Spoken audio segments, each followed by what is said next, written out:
Hi வணக்கம். உங்கள் ஆனந்த கண்மணி ஆனந்த நாவல் கீதம் சேனலை மறக்காமல் கேட்குறவங்க எல்லாரும் சப்ஸ்கிரைப் பண்ணிவிடுங்கப்பா. லைக் பண்ணுங்கள், கமெண்ட் பண்ணுங்கள், ஷேர் பண்ணுங்கள். வாங்க நாம் இப்போ கதை கேட்க போகலாமா? சுபலதாவின் வேறிருந்து நிற்கிறேனடி அத்தியாயம் 52. சரவணன் மீது குடும்பத்தில் அனைவருக்கும் நல்ல அபிப்பிராயம், பிரியம் உண்டு. என்றாலும் பெண்ணை கொடுப்பார்களா என்ற நம்பிக்கை இல்லை சஸ்திக்கு. அதற்காக நண்பனின் காதலை அப்படியே விட்டுவிட முடியாதே. அதுவும் என்னை நம்பி உதவி கேட்டு இருக்கிறான், என்ன செய்யலாம்? தீரா திகாவை குருபரன் மகள்கள் என்ற அந்தஸ்தில் பெரும் கோடீஸ்வர குடும்பத்தில் பெண் கேட்டார்கள். அத்தை மகள்களை குருபரன் வீட்டு பெண்கள் என்ற முறையில் கோடீஸ்வரன் குடும்பங்களில்தான் கட்டியிருக்கிறார்கள். அவர்களோடு ஒப்பிட்டு பார்த்தால் சரவணன் ஒன்றுமே இல்லை. ஒத்தக்கடையில் பெரிய வீடு, மதுரை சிட்டிக்குள் ஒரு அப்பார்ட்மெண்ட்டு, திருப்போணத்தில் 5 ஏக்கர் தென்னந்தோப்பு. இதுதான் அவன் சொத்து. கண்டிப்பாக இந்திரா அத்தை ஒத்துக்கொள்ள மாட்டார்கள். அக்கா மகள்களை பெரிய இடத்தில் கட்டி கொடுத்து விட்டு தன் மகளை சாதாரணமான உங்ககிட்ட வேலை பார்க்குறவனுக்கு கட்டி வைப்பீங்களா என்று கண்டிப்பாக சண்டை போடுவார். அப்பா ஜாதகம் பார்த்து தொலைவார். சரவணன் ஜாதகமே கூட அப்பா கிட்ட தான் இருக்குது. அப்பா நினைத்தால் செய்யலாம் தான். ஆனால் என்ன சொல்லுவாரோ என்று நினைத்தவன் அடுத்த வாரம் அவனே வீட்டிற்கு வந்தான். வராத மகன் வீட்டிற்கு வந்ததுமே ஏதோ பேசப் போகிறான் என்று குருபரனுக்கு புரிந்தது. ஆனாலும் அவராலும் எதுவும் சொல்ல முடியாதே. மருமகளை கூட்டி வரத்தான் நினைக்கிறார். ஆனால் சூழ்நிலை சரியா அமையலையே. மகன் அதை பற்றி கேட்பானோ என்று ரொம்ப சங்கடப்பட்டார். ஆனால் சஸ்தி நேரடியாக, சரவணனை மகன்னு நீங்கள் சும்மா பேச்சுக்கு தான் சொல்கிறீங்க அப்படித்தானே என்று கேட்க தாயும் தகப்பனும் திடுக்கிட்டு போனார்கள். என்ன சஸ்தி இப்படி பேசுகிற? நாங்கள் அப்படி நினச்சதே இல்லையே. ஏன், அவன் உங்ககிட்ட ஏதாவது எங்கள் மேலே வருத்தமாக சொன்னானா என்று குருபரன் கேட்டார். அவருக்கு சரவணன் சஸ்தியை பார்க்க நேரடியாக சென்னை சென்றது முதல் என்ன விஷயமா இருக்கும் என்ற ஒரு குறுகுறுப்பு இருந்தது. அதுதான் உடனே கேட்டுவிட்டார். அவன் அப்படியெல்லாம் சொல்கிறவனா என்று திருப்பி இவன் கேட்க, இல்லை, சென்னைக்கு உன்னை தேடி வந்தானே அதுதான் கேட்டேன். நான் தான் ரொம்ப நாளாச்சு பேசி, வந்து 2 நாள் என் கூட இருன்னு கூப்பிட்டேன். நீங்கள் தான் அவனை ஒரு நிமிடம் கூட சும்மா இருக்க விடுறது இல்லையே. அவனும் மனுஷன்தான். எனக்கும் அவனுக்கும் ஒரே வயசு தானே. அவனுக்கு ஒரு கல்யாணம் பண்ணணும் என்று உங்களுக்கு தோணுச்சா என்று கேட்க, ஏன் இல்லை, 4-5 பெண்ணு பார்த்தோம், எனக்கு பிடிக்கலை, அதுதான் தள்ளி போகுது, கூடிய சீக்கிரம் முடித்து விடுவேன் என்றார் குருபரன். மகன் அப்படின்றீங்க, சும்மா பேச்சுக்கு சொல்லலையே, உண்மையாக தானே நினைக்கிறீங்க? அப்படின்னா உங்கள் தங்கச்சி மகள் சுடர்விழியை கட்டி வைக்க வேண்டியது தானே. சரவணனை விட தொழில் திறமையும் படிப்பும் நல்ல குணமும் கொண்டவன் உங்களுக்கு கிடைத்து விடுமா என்ன என்று கேட்க தாய் தந்தை வாயடைத்து போனார்கள். சௌந்தரம், எனக்கு அப்படி ஒரு எண்ணம் இருந்தது. ஆனால் உன் அத்தை ஒத்துக்க மாட்டாள். சந்திரா மகள்களை பெரிய இடத்தில் கட்டி கொடுத்து விட்டு இவளை இப்படி சாதாரணமாக செய்ய மாட்டாங்க. அதனால தான் நான் அப்பா கிட்ட கூட சொல்லலை. ஆனால் சரவணன் நல்ல மாப்பிள்ளை, அதில் எந்த மாற்றமும் இல்லை. பெண்ணை பெற்றவர்கள் பெண்ணை கொடுக்கணுமே தம்பி என்றார் சௌந்தரம். குருபரன் வாயையே திறக்கலை. ஆனால் சரவணனுக்கு சுடரை திருமணம் செய்ய ஆசை. அதை நண்பன் மூலம் கேட்கிறான் என்று புரிந்து கொண்டவர் உடனே எதையும் முடிவு பண்ண முடியாது, நான் யோசித்து சொல்கிறேன் என்றார். சரி என்று அவனும் சென்னை சென்று விட்டான். முதலில் சரவணனின் பொருளாதார நிலையை உயர்த்தணும், அதன் பிறகுதான் பெண் கேட்கணும் என்று நினைத்தவர் சஸ்தியுடன் கலந்து பேசி ஏற்கனவே அவர் திட்டமிட்டு இருந்த வெளிநாட்டு ஏற்றுமதி இறக்குமதி கம்பெனியை சஸ்தி சரவணன் இருவரையும் பார்ட்னராக போட்டு தொடங்கினார். சஸ்தி சரவணனின் பங்கு பணத்தை அவனே கொடுத்தான். சரவணன் அதை மறுத்தான். உன்னால் முடிந்தபோது திருப்பி கொடு, இப்போ என் பேச்சை கேளு என்று அதட்டிவிட்டான். அந்த கம்பெனியின் திறப்பு விழாவில் சந்திரா இந்திரா ஆச்சரியப்பட்டு போனார்கள். இவ்வளவு பெரிய கம்பெனிக்கு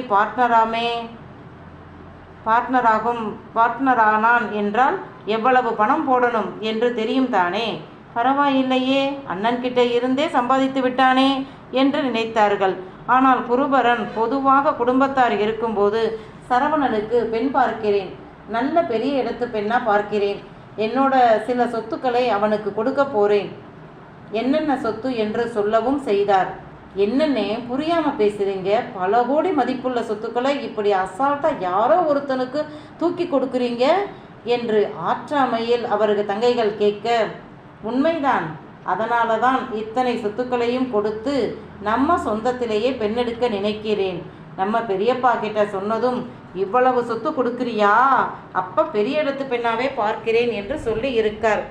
அதுவும் என் வீட்டு இளைய மருமகளா வரப்போற அந்த பெண்ணிற்கும் என் மனைவி மகள்கள் ஏன் சஸ்தி நிறைய செய்ய காத்திருக்கிறான். யார் அந்த அதிர்ஷ்டசாலி என்று தெரியலை. என்னோட சின்ன மருமகளா வர்ற அதிர்ஷ்டம் யாருக்குன்னு தெரியலை. ஆனால் ரொம்ப நல்ல வசதியான வீட்டு பெண்ணாத்தான் பார்க்கிறேன். நல்லா வச்சுக்குவான் சரவணன். என் வீட்டில் எப்பவும் அவன் மனைவிக்கு உரிமையும் உறவும் அதிகமாக இருக்கும் என்றார். உண்மையிலேயே இவ்வளவு சொத்து சரவணனுக்கு இருக்கு என்றவுடன் குருபரன் சொந்தங்கள், சந்திரா இந்திரா சொந்தங்கள் என்று அவனை ஏன் அவனை கைகழுவி விட்டு போன சரவணனின் சொந்தக்காரர்கள் கூட அவனை மாப்பிள்ளையாக்க துடித்தார்கள். சந்திராவின் மச்சான் மகளை தருவதாக சந்திராவிடம் கேட்க, அவரோ தன் வீட்டு சொத்து யாருக்கோ அனாமத்தா போகுதே என்று பொசுங்கினார். இதற்கு இடையில் சுடர் விழிக்கும் மாப்பிள்ளை பார்த்தார்கள். அன்று மாப்பிள்ளை வீடு பற்றி பேசும்போது குருபரன், இந்த மாப்பிள்ளையை விட நம்ம சரவணன் 1000 மடங்கு பெட்டர். என் மருமகள் தேனு மட்டும் இப்போ ஒன்றா சேர்ந்திருந்தா அதோட 2வது தங்கச்சி தேவன்சியை நான் முடிச்சிருப்பேன். இந்த வீட்டில் அக்கா தங்கைகள் அண்ணன் தம்பியை கல்யாணம் பண்ணிக்கிட்டு காலம் பூரா இந்த குடும்பத்துடைய பொறுப்பை அவங்க கையில் கொடுக்கும் ஆசைதான். ஆனால் மருமகளையே இன்னும் கொண்டு வர முடியலையே, அதற்காக இவன் கல்யாணத்தை தள்ளி போட முடியுமா என்று அண்ணன் சொல்லவும், இந்த மாப்பிள்ளையை விட சரவணன் எவ்வளவோ மேல் என்று மச்சான் கொடுத்த அந்த குறிப்பை தங்கச்சி புருஷன்கள் புரிந்து கொண்டார்கள். அன்றே மனைவிகளிடம் பேசினார்கள். நல்லவன், நேர்மையானவன், தொழிலில் உன் அண்ணனையே மிஞ்சி விடுவான். உன் அண்ணன் எதற்காக இத்தனை சொத்துக்களை கொடுக்கிறார்? எல்லாமே அவன் உழைப்பால் வந்ததுதான். என் அண்ணன் மகளுக்கு கேட்குறாங்க. பேசாமல் சுடரை சரவணனுக்கு கொடுத்தா அந்த குடும்பத்தில் அடுத்த தலைமுறைக்கு ரொம்ப நல்லது. வேற ஒரு பெண் அங்கே வந்தா நம்ம பொண்ணுங்க உரிமையாக போக வர முடியாது. சரியா? பார்ட்னர்ஷிப்பில் வேற தனியாக தொழில் வேற தொடங்கி நடத்துகிறான். சஸ்தி இங்கே வரப்போவது இல்லை. உங்கள் அண்ணனுக்கு அடுத்த இடம் அவனுக்குத்தான். சஸ்தி அதை விட்டு கொடுத்து விட்டான். சரவணன் அதற்கு தகுந்த ஆள். தீரா திகா அவனை கூட பிறந்தவனாக நினைக்கிறாங்க. ஏன், திகா கல்யாணத்திற்கு அவன் வைர நகை வாங்கி கொடுத்தான். திரா மகன் காது குத்துக்கு உங்கள் அண்ணன் சரவணனையும் மாலை போட்டு மாமன் முறை செய்தாரே. நல்லவன், பிக்கல் பிடுங்கள் இல்லை, சுடர்விழி ராஜ்யம்தான் என்றார்கள். சற்று நேரத்தில், அது சரி, நம்ம சுடர்வெளியை கொடுக்க நினைத்தாலும் உங்கள் அண்ணன் சம்மதிக்கணுமே என்று ஆண்கள் சொல்ல, என்னது, ஏன் சம்மதிக்க மாட்டாங்க என்று சந்திரா கேட்க, அதுதான் தேனுவை தியேட்டரில் விட்டுட்டு வந்ததில் புகழ் சுடர் இவங்க மேலே கோபம்தானே. புகழ்விழி திருமணத்தில் எல்லாம் செய்தாலும் பட்டும் படாமல் தான் உன் அண்ணன் நின்றார். எதிலும் உரிமையாக வரலை. ஒரு விலகல் இருந்தது பாத்தியா? அதே மாதிரி தானே சுடருக்கும் செய்வார். சரவணனின் மனைவி அந்த வீட்டின் இளைய மருமகள் என்று சொல்லி இருக்கார். இப்போ இவளை எப்படி அவங்க மருமகளாக ஏற்றுக்குவாங்க? புகழ்விழியை வெளியே தெரியாத அளவுக்கு அந்த குடும்பமே விலக்கி இருக்கிறாங்க. அது தெரியும் தானே. சஸ்தி கல்யாணத்திற்கே வரலை, ஒரு வாழ்த்து கூட சொல்லலை, விருந்து கூட கூப்பிட்டு வைக்கலை. இப்போ சுடரை மட்டும் ஒத்துக்குவாங்களா என்ன? சௌந்தரம் அக்கா கிட்ட பேசி பாருங்களேன் என்று ஐடியா கொடுக்க, முதலில் சரவணனை நினைத்து தயங்கிய அக்காவும் தங்கையும், அந்த வீட்டிற்குள் உரிமை உள்ளவளா நம் பெண் போனால் நன்றாக இருக்குமே என்று நினைத்து முடிக்கும் முன் கணவர் போட்ட குண்டு இந்திராவுக்கு தலையே வெடித்தது. தன் மகளை அண்ணன் இளைய மருமகளா ஏற்றுக்கொள்வாரா என்று. இந்த புகழ்விழியால நமக்கு எவ்வளவு தொல்லை பாரேன்கா. இப்படி ஒரு சூழ்நிலை நமக்கு வந்திருக்கவே கூடாதுதான். அவளை அதட்டி கொண்டே தான் இருந்தேன். இப்போ பாரு, நான் நினைத்தபடியே நம்ம அண்ணன் தானே என்று உரிமையாக போய் கேட்க முடியாமல் பண்ணிட்டு போயிட்டா. அவள் கல்யாணத்தில் அண்ணனின் குடும்பமே ஏதோ கடமைக்கு வந்தோம் என்று தானே வந்தார்கள். அந்த அளவுக்கு புகழ்விழி மேல் அவர்களுக்கு கோபம்.